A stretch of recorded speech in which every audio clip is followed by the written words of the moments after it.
Hello, it's Keith here, and this is lesson 1 of the Hello World series of my PowerPC assembly programming tutorials. It's going to be the only lesson, to be honest, because I'm only covering the GameCube on the PowerPC, but we've got to keep the consistent format. Anyway, we're going to look at this simple Hello World on the GameCube. So we're showing the message Hello World to the screen. We're using our own bitmap font.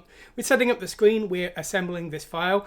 We're creating it as a DOL file, DOL. That is the binary file that the emulators run. I believe it was actually created by Nintendo, though, so it's not just an emulator thing. Now, the emulator I'm using is SuperH 0.4. This example also runs on GCube. However, I do have to say, I think the example I'm using is far too simple to run on a more modern emulator. It's not going to run on real hardware. This is just an example for learning, really. Ideally, I'd like to do more advanced tutorials that ran on real hardware and things, but it's just not possible within the sort of limitations. I don't have the resources available to me. Ideally, I'd like to do it, but also ideally, I'd like to be earning more than $12 a month on YouTube from adverts, and neither of those things are the case, so I can't do it. Anyway, we're going to go over to the code and we're going to have a look, and I'm going to show you how to assemble it with the assembler and run it on the emulator. Let's go to the code. Let's take a peek. Okay, so the first file we're looking at here is ngc hello world. Now, if you're more familiar with the modern assemblers, you'll probably know this, but it's a bit weird when you see it first time. But basically, our program code appears in a block marked as .text, the text block. Our binary data appears in the data block. The data block makes sense. The text block, not so much. But anyway, that's what we have to do. Now, as part of our assembly, we'll first build an ELF file. Now, this is an intermediary file, which we then convert into a DOL file, a DOL file.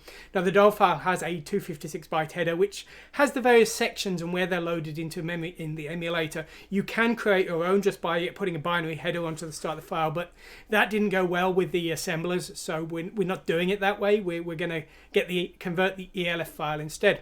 But as I say, our program code starts in text, and we have this underscore start as the first line of our program code. Okay, so what are we doing? Well, we're doing this very simple initialization of the screen, and as I say, it works fine for this emulator, but I think this is probably woefully inadequate for a genuine modern emulator, but it's fine for our learning PowerPC testing purposes. So what we're doing here is we're building up the address of the hardware registers. CC00201C is basically the address of the video memory, basically the external frame buffer is which referred to. So this is the memory that we write our data to when we want to see it on the screen. So we're going to use the memory address 5 and then 5 zeros here. Now the C0 at the start here is actually the top nibble is basically the way that we're addressing the memory. It's actually the same memory address as if we'd use 005 and then 5 zeros, but the C0 range is basically not using the cache. So we use this range when we're using our hardware registers. You can see CC here, but in this case we're using it here. But in this case, actually, this value would work fine if we just specified 0050 and then 4 zeros. That would work fine as well. But we're loading that address here, and we're defining that. And from that point on, we just need to write to that VRAM address, and we will get stuff onto the screen, and we will do that very quickly with the clear screen routine. Okay, now we do need to discuss the rather strange memory layout of the GameCube. Basically, 4 bytes define 2 pixels. Now, you might think, oh, well, it's 16 bits per pixel. Not really. Basically, it's a bit more like NTSC color. Basically, we have 2 brightness bytes, so for 2 pixels we have a brightness byte for each, and then we have a shared color component between those 2 pixels. So we have this CB and this CR, and that's not red and blue, that's 2 color encoded components here. Now next time we're going to do the simple series, and we're going to look at getting sprites onto the screen, and we're going to discuss the formulas for getting those colors, and there's documentation on my website as well if you can't wait. But basically at this point all you need to know is that this 32-bit value here is going to set 2 consecutive pixels in the consistent color blue, the background here. And we're passing that in R3 and running the CLS routine. Let's take a look at that CLS routine. Okay, here it is. So our VRAM is at 5 and then 5 zeros here. And so what we're going to do is, as I say, we're using the cache through address here. So C0 is the cache through address. And basically we're going to fill the entire screen with that value. Now we're going to write in 32-bit values, and each of those will be 2 pixels. So basically our screen is 640 by 480 pixels, but if we're writing 2 pixels at a time, it's effectively 320 32 by 480. So we're loading that 32-bit word value in as a counter here, and we're going to repeatedly write that into the screen. So what we're doing here is we're writing a pair of pixels here. We're moving across the screen by a pair of pixels. R8 is our VRAM destination, and we're just repeating until we fill the entire screen, and then we're returning. So that is our clear screen routine. And while we're down here, let's take a look at a few other things we've got here. So our hello world string here is just here in the data section. I use character 255 termination in my tutorials. I started this a long time ago. You might prefer 0, but it's very easy to change the code if that's what you want. So let's go ahead and do that. We're also defining 2 bytes for our cursor X and Y position. Now our font is an 8x8 pixel font, and it's actually 1 bit per pixel. It's a black and white font. This is literally the exact same font file I used for the ZX Spectrum. I've continued using it all the way through. So basically 8x8 pixels means that each character in our font is 8 bytes. So that's worth bearing in mind. The other thing worth bearing in mind is this font has no character in it in the binary file below space 32 character 32. We need to know that later on. But our character X and Y here will be multiplied by 8 to get a pixel position, basically. And we'll see that later on. Now, now we've discussed CLS, let's just quickly discuss what we're actually doing next. So we're loading the address of the string we want to show into R4 here. We're loading the high part and the low part separately. LIS is load immediate shifted, so we're loading the high part there, and we're adding the lower immediate here in the second part there. And then we're running the print string routine. And the print string routine will show the string to the screen 1 character at a time. In my tutorials, basically, I always, when I'm developing things, I always start by writing a print char routine, and then I convert that, I build that into a print string routine, and I use those in everything else I need. But everything is sort of, the print char routine is the fundamental thing that I need to get started. So the print string routine is very straightforward here. We're backing up the return address here into R0, and we're pushing it onto the stack. We restore it here. The reason we're backing up the return address is when we do a branch and link, the BL command here, the return address would be lost by that subroutine. So we need to back up and restore the return address here. That's what we're doing there. And then what we're doing here is we're using R4 as our source string because we use R3 as our character that we want to show. So we're loading in a character from our source string here, comparing it to the immediate value 255. If it's equal, then we're finished. So we just go down here and then we return. Otherwise, we run the print char routine, we move to the next character in the string, and we just repeat. So that's very straightforward. It all comes down to the print char routine. And here is the print char routine here. So what does this do? Well, this is backing up not just the return address, but every other register in the system. Now, why are we doing this? Well, simply speaking, I use this in everything I do. So things like my monitor routines, which monitor the contents of registers, use this routine. And so it can't change anything. If it does, it will break those kind of routines. So for convenience and safety, I'm just backing up all of the registers here. Now, what we then need to do is we need to do a few things. We need to calculate our source bitmap data, our VRAM destination, and then, of course, we actually need to transfer the data. So when this print char routine is executed, R3 contains the ASCII character of the character we want to show to the screen. So the first thing we're doing is we are subtracting 32. Character 32 is space, and as I said, our font contains no value below space, so we are subtracting 32 to calculate that offset. As I also said, each line of our font is 8 bytes in that font file. So we're shifting the resulting character number left 3 bits. That effectively multiplies by 8. So that has effectively calculated the offset within our font for the character we want to show. All we do then is we add the address of our font that we want to show here. So we're adding that the base of the font here. And we now have in R11 the source bitmap data for the character that we want to show. So now what we want to do is calculate the VRAM destination. Well, here is our VRAM base as defined earlier. So we're loading that into R8. We're then getting the X position of our character. Now, when we draw to the screen, we're actually drawing it at double size. So each 1 bit in our source font is actually going to be drawn to 2 pixels and 2 lines. There's 2 reasons for this. Firstly, this font was originally designed for 320 by 240 size screens. This is a 640 by 480 size screen, so it would be tiny. The other thing is, as I said before, is individual pixels. Setting the exact color on individual pixels is a little bit tricky on the GameCube because, as I said, it's showing color component information. So for simplicity, well, let's just double size the font. All the problems are solved. So that's something we need to bear in mind. So basically what we're going to do is we're going to take our X position and we're going to multiply it by 8, but that's not 8 pixels, that's 8 pairs of pixels, and so that is basically 4 bytes. So we're loading in our X position here into R4, and then we're multiplying it by 8 blocks of 4 bytes here, and that is effectively the X offset in bytes to our VRAM, and so we're adding that to our VRAM base here, and we've now calculated the X offset we want to draw at. Now we're going to do the Y offset. We're doing the same here. We're loading the Y position into R4. Now our Y position, 640 pixels on a line, 2 bytes per pixel. Now we're going to draw each line twice, and there's 8 pairs of lines to our font when we draw it to the screen. Our font's 8 pixels, but we're drawing each one twice, so that's 8 times 2, 640 pixels, 2 bytes per pixel times 2. And that is the value we want to multiply by. So we're multiplying that and we're adding it to R8, our VRAM destination. R8 now contains our VRAM destination. R11 now contains our font source. So we're now ready to go. So this is our X and Y width and height in pairs of pixels. As I say, we'll write everything twice. So what we're going to do is we're going to load our X count into the count register here with MTSPR. So that sets the count register. We're then backing up the VRAM destination into R10 here for when we move down the line. And then what we're going to do is we're going to load a single byte from R11 into R4. Now a single byte is 8 bits, and that is 8 dots that we want to draw to the screen, pairs of pixels in this case, not individual pixels.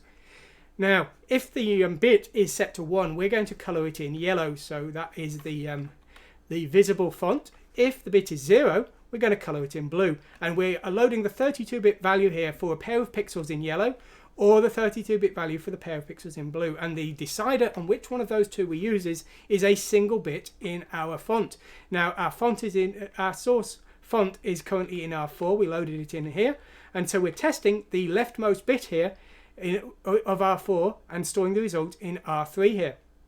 Now if that is not 0, we're skipping the next line. The next line would set it to blue, so we are leaving it as yellow. And then whatever value R0 has, either yellow or blue, we're then storing to the screen, offset by 0, and then one line down, offset by 1 to 80. So that is effectively, when we write that 32-bit value in R0, that's setting 2 horizontal pixels, and then we're setting 2 vertical lines. So we've done a 2 by 2 pixel block here from that one source bit in our font. We then shift the source bitmap data in our font left 1 bit, so that when we do the test next time, we are not doing the leftmost bit, we're effectively doing the second from the left bit, and we repeat 8 times, doing every bit in our source font.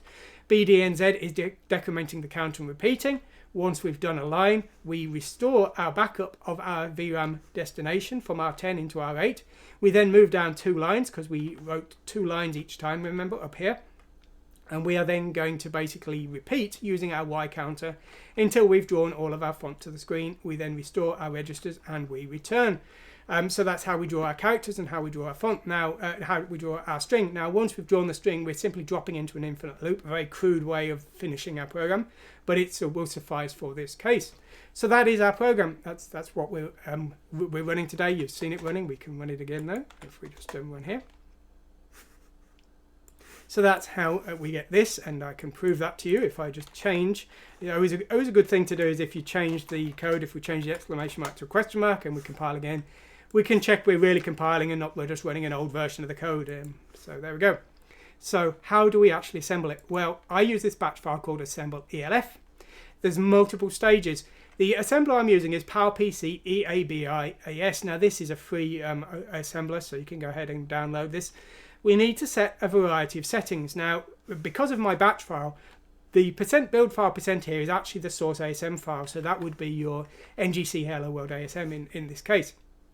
We're building to an intermediary object file here, and we're also outputting a listing here. Now that is optional, but it's helpful for debugging, so if your assembler can do a listing file, I'd suggest you probably do it, because it might help you out one day, even if you don't know what it is today. We're specifying a few options. Now this Broadway thing here, this is the processor type of the GameCube.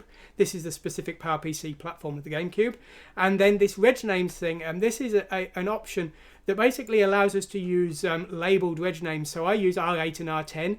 I believe you can in effect actually use 8 and 10 there instead. However, that can get a bit confusing because it gets a bit, well, is that an immediate value or is it a register number? I like to use labeled register numbers in all my tutorials, so that's why we've got that option there. We've now got an object file, however, we need an ELF file first. So we use the linker here, and this will basically take our object file, our source object file here, and output an ELF file.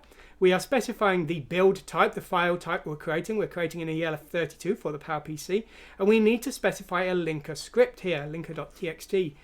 This is all in my build scripts. If you go to my website, you can download my build scripts and all the ASM source files in these examples, and you can hopefully run this yourself. I'm showing you this so you understand what's going on, because you might have more complex requirements. You might want to combine multiple ASM files. You may want to use your own assembler and only use part of my example script here. So anyway, here is the script here. So basically we're saying that the entry is _start. You may remember you saw that at the start of our program code here. So that's what that's doing. And what it's doing is it's saying, well, the text segment is going to be loaded to this memory address here. And then you've got basically definitions of the data segment and the BSS segment here as required here. So as I say, basically this is just defining the structure that the ELF file is going to create. And I've used this for all of my simple little examples. It's adequate for my needs. If you're doing more complex things with multiple text segments and things, you may need more, but I have not. So we've now got an ELF file. It's still not quite done. We're using the function elf2dol, and the DOL file is the Dolphin binary for the GameCube. So that is what we're going to use. We specify our source ELF as created by this line here, our output binary DOL file, and then VV, it does have to be twice. This is verbose, but if you use it twice, you get even more verbose. You get full output for what the DOL conversion is doing. I like to have that. You might not want it, but it's up to you. And then we are using SuperH. I'm using SuperH. There was an alternative version one which worked fine on my Windows 7 machine.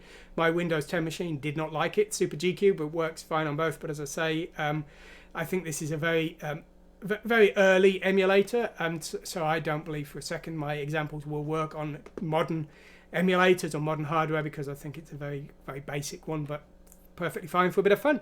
Anyway, we then run gcube and we're specifying the source DOL file here. One thing I would always recommend if you're doing your own assembly projects on whatever programming languages, you spend a little time getting your development tools set up, your batch files, your scripts. If you're building things on a command line and typing things in, it takes you 60 seconds. Well, imagine you have a bug and it takes you 100 times to fix that. 60 seconds times 100 is going to be pretty painful. Now imagine you'd spent half a day beforehand getting your script working, so it took you 1 second. Now you're only spending 100 seconds doing those 100 assembles. So definitely worth doing. Anyway, as one final bonus, I always give a Hello World Advanced. Now, this is the more advanced version. As I said before, when I start writing for a system, I first try and get the machine to assemble anything, try and get it to show a pixel on the screen, try and show a character on the screen, and then I use my own little debugging tools that I write, and this is the version with my little debugging tools. So what do we have? Well, we have showhex32. This shows the register R3 to the screen. We have monitor, which shows basically all the registers to the screen, and very handy if you're doing debugging and learning what commands do. And finally, we have memdump. It shows R4 lines from memory address R3. And you can see here we've got a memdump of part of the program code, and I use this for all kinds of things.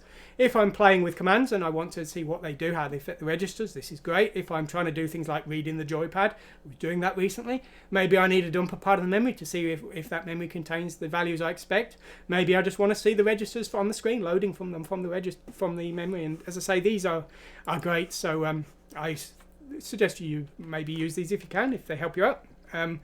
I'm not going to go through the extra functionality. I'm just going to describe what extra things I had to add to get it to work. So we need to include the monitor.asm here to get this to work fine. And we just need a new line routine. And basically all this does is it loads the X position with 0 and it increments the Y position by 1 character block. That's just something that the new line is needed by the assembler tools. It wasn't needed by the by my general Hello World tutorial though, so that's just one other thing I added there. But apart from that, that's all that was needed. And as I say, I find that invaluable when I'm getting started, and that is all I need. I never use the debuggers and monitors within the in the emulators unless I'm having serious problems. The reason for that is I use so many systems I can't remember how they all work. I can remember how my own stuff works that I wrote, and it's simple and it does everything I need by not relying on particular functions of particular emulators. I was able to work whatever the restrictions. So I started on WinApe. WinApe had a very, very powerful debugger, but then I moved to Spectrum ones and the ZX Spectrum 1 Fuse, and I really struggled with the debugger on that, and since then I've worked on systems with no debugger at all, and I always cope okay.